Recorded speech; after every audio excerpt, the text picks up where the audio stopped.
to another video. In this floristry tutorial, it's going to be super duper exciting because we're going to be making a bespoke hand-tied bouquet.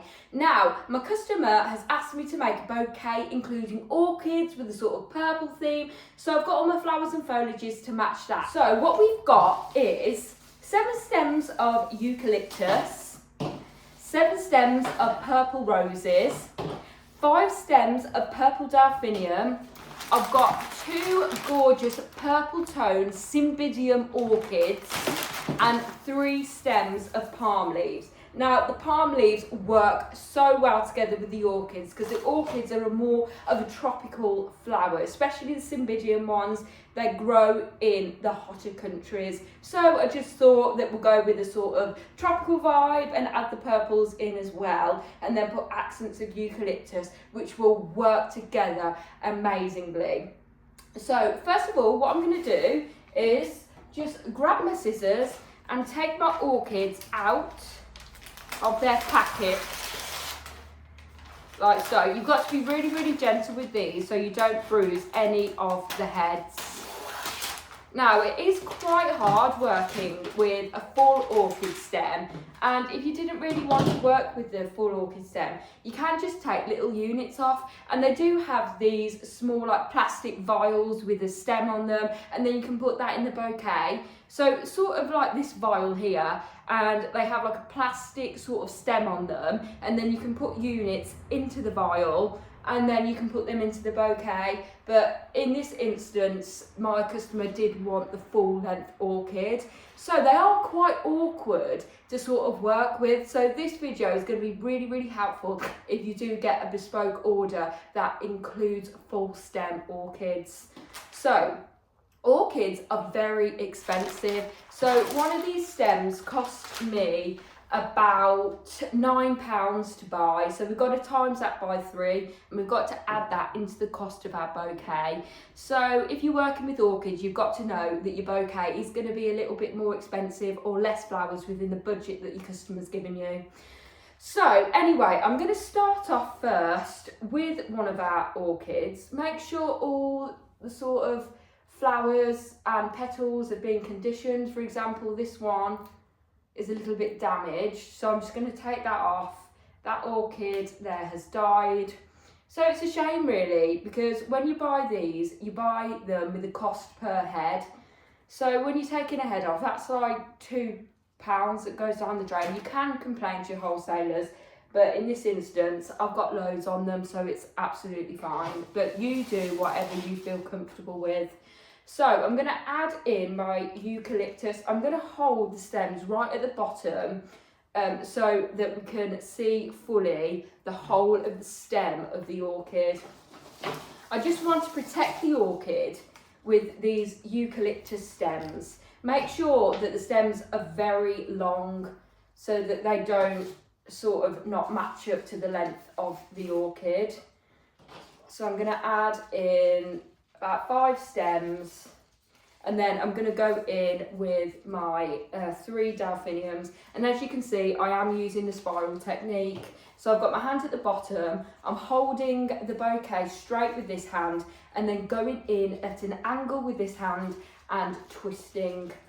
So we're going to do that 3 times, and as you can see, there's a delphinium here, a delphinium there, and a delphinium here. So it looks like a triangle, so it's going to be nice and symmetrical. Okay, so then I'll go in with 3 roses in between the gaps of the delphinium, just so it's nice and symmetrical again. I want to create a sort of space for the other orchid so they're not sort of scrunched up together as well. So I'm going to add in my other orchid now. This one's a lot more heavier. I'm going to pull the vial down a bit so I can get more of the stem in. Okay, oh, that one's come off. I mean, if they do come off and they are sort of all right to still use, I'm going to take these bottom ones off. I can then put them in vials and use them in a different bouquet, so don't get disheartened if you do have to take a few stems off the bottom, just so that they don't get squished. You won't be able to see them anyway, and then you can use them and utilise them into different bouquets. Okay, so you can go around titivating as you go along as well, because sometimes some of the flowers and the foliage sort of sink into the bouquet when you are doing your spiral technique. So I'm then going to add my extra roses in, like so. And then I'm going to put my last 2 delphiniums in the gaps that I can see. I'm going to put a rose to separate those 2 delphiniums there. And then I'm going to put our last pieces of eucalyptus just at the edge of this orchid here, so it's nice and supportive. And then my last delphinium I'm going to put at the front here. Okay, so then that's what our bouquet is sort of looking like at the moment.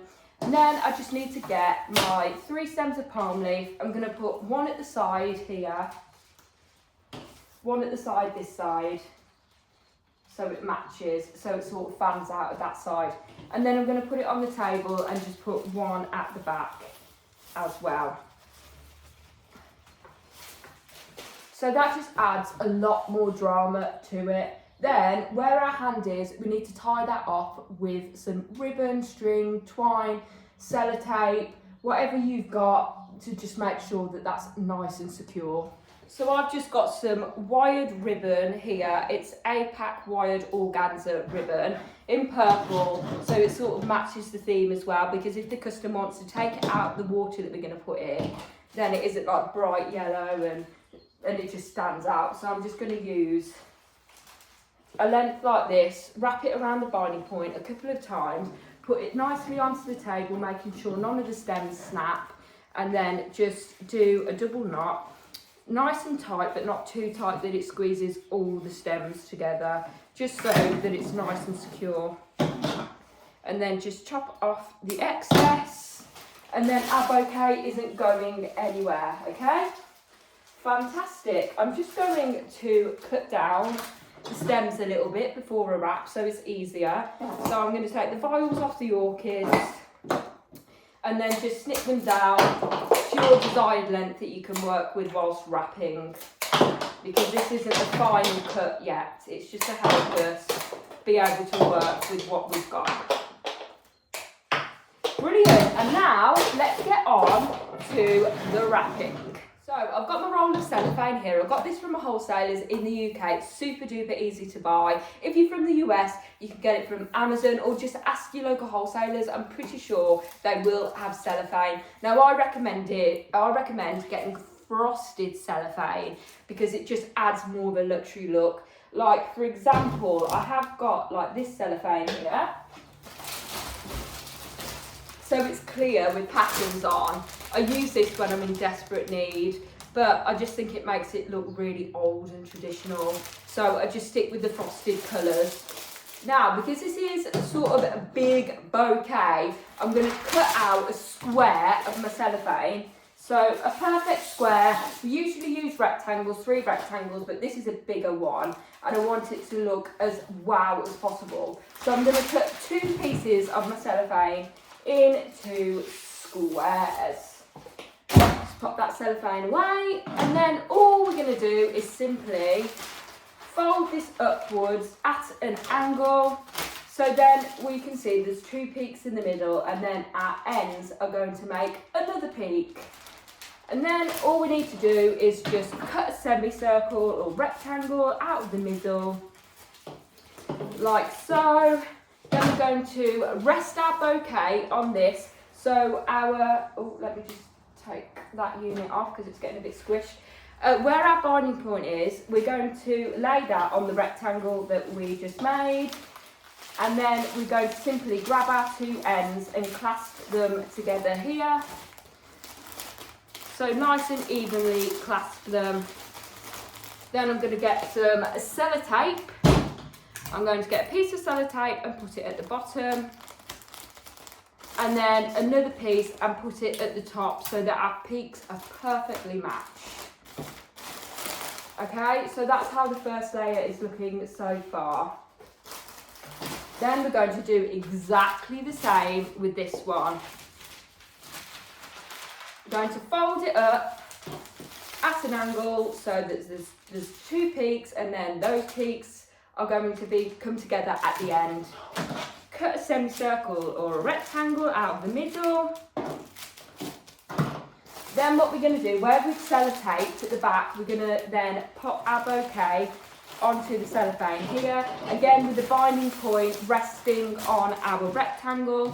Then we're going to pull the two sides up together, clasp them nicely, a bit of sellotape at the bottom and a bit of sellotape at the top. Brilliant. So then our stems are nicely wrapped. Fantastic. So that's the front, and that's how it's looking so far. Then we need to trim down our ends to fit into the water bubble. So as I always do, I put one hand at the top where our binding point is, another hand, and then half a hand, and then just cut under this half a hand.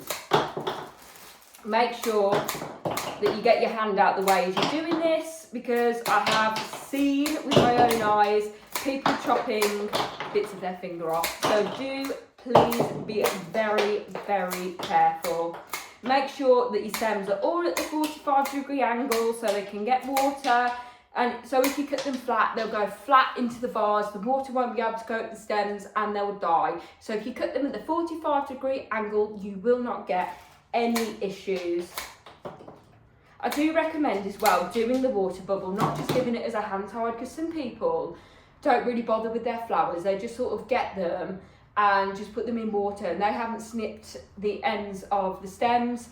So what happens is, within about a minute, if you haven't snipped the stems and put water in them, the bottom of the stems begin to seal. So if you give this to somebody with the stems exposed and they just put it into the water and haven't snipped the ends, the bottom of the stems are going to be blocked and won't get water at the stems, and you'll get a complaint. Trust me, that's why I do it now. So let's just cut that out, and you can learn from my mistakes. That always cut them yourselves and put them in the water bubble in a bag or a box, or put them straight into water in a vase, and then you won't have that problem.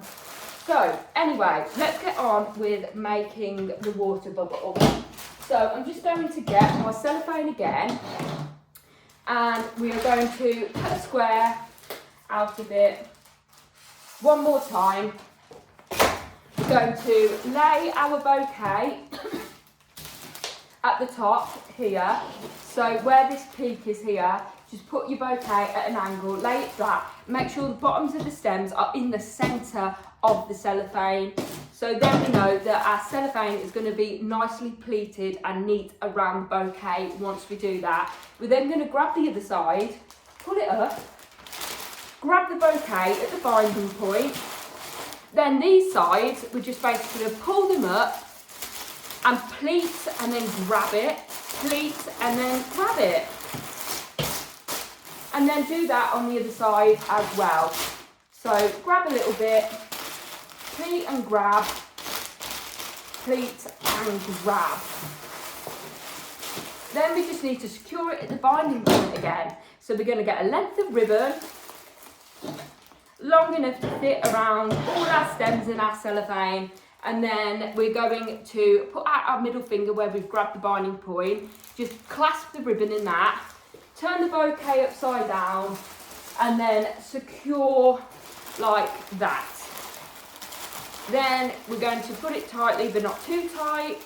Then just simply do a couple of knots, and then that will hold the water in amazingly. I do get questions asked, does the cellophane really hold all the water? Yes. I do about 8 bouquets a day on average, and I put the water in the water bubble and I get no complaints. Touch wood. So it's all good. If you want to put 2 layers of cellophane on, just in case, you can do as well. But anyway, I'm going to get a bag now, put this into the bag, and then get some water in it before the stems seal. It's nicely in the bag now, but it doesn't have its water in. What I usually do is put it under the tap, but for tutorial purposes, I will show you with this vase. So I'm just going to take my bouquet out, then we're going to pour water into the centre of the arrangement, and then you will see the water bubble fill up. Now, the water bubble has to be filled until you can feel it touch where your binding point is, and then you know there's enough water. So that is the perfect amount of water. I've used that size vase in a bouquet this size, and then we know that our flowers are going to be nice and watered and they are not going to wilt. So I'm going to put them back in the bag. Then I'm going to put my branding stickers on there. If you've got any card messages, put those on as well. Any flower care instructions. If you put flower care instructions in there, you have saved your back basically and you don't have to worry. And so yeah, this is the finished bouquet. I hope this video was super duper helpful. If it was, please don't forget to like, comment and subscribe so we can create more videos like this one and create more floral magic. And we'll see you in the next one.